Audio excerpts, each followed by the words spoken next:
Hi అండి, welcome to my channel. అందరూ బాగున్నారా?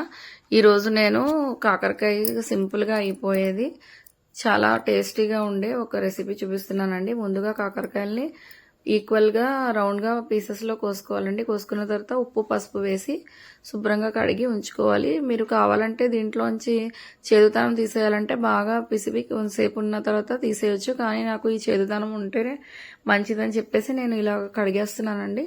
కడిగేసి ఇవి మా గార్డెన్లో హార్వెస్ట్ చేసినవి శుభ్రంగా నేను 2-3 నీళ్ళలో కడిగేసిన తర్వాత చూడండి పక్కన పెట్టి వాటర్ అంతా స్ట్రెయిన్ అయిపోయిన తర్వాత ఆయిల్లో ఫ్రై చేస్తున్నాను.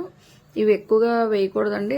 మీకు ఎక్కువ ఉంటే 2 బ్యాచెస్ కింద ఫ్రై చేసుకోండి. ఎందుకంటే మనం ఫ్రై చేసేటప్పుడు కొంచెం క్రిస్పీగా రావడానికి ఇలా బ్యాచెస్ వైజ్లో ఫ్రై చేసుకోవాలి. ఇది చూడండి, నేను ఫస్ట్ కొంచెం తీసేసాను, మళ్ళీ సెకండ్ బ్యాచ్ వేస్తున్నాను. ఇలా ఫ్రై చేయడం వల్ల క్రిస్పీగా వస్తుంది, తొందరగా కూడా ఫ్రై అవుతుందండి. ఒకేసారి ఎక్కువ వేయడం వల్ల మెత్తగా అయిపోతుంది. ఇక్కడ నేను ఉప్పు, కారం, పసుపు, ధనియా పౌడర్, జీలకర్ర పౌడర్ వేసాను. నేను ఒక పౌడర్ అండి, ఇది అన్నిట్లో కూడా వేసుకుంటే మనకి ఈజీగా అయిపోతుంది.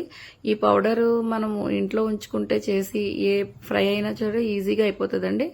ఇప్పుడు ఇలా చేసుకుని జస్ట్ ఒకసారి మనము మళ్ళీ ఫ్రై చేసి తీసేస్తే సరిపోతుందండి. అంతే, ఈజీగా క్విక్గా ఎంతో టేస్టీగా అయిపోయి లంచ్ బాక్స్లోకి కాకరకాయ ఫ్రై అండి. మీకు నచ్చితే లైక్ చేయండి, షేర్ చేయండి, కామెంట్ చేయండి. మీకు ఈ పొడి కావాలంటే కామెంట్ చేసి అడగండి. Thank you for watching. Bye.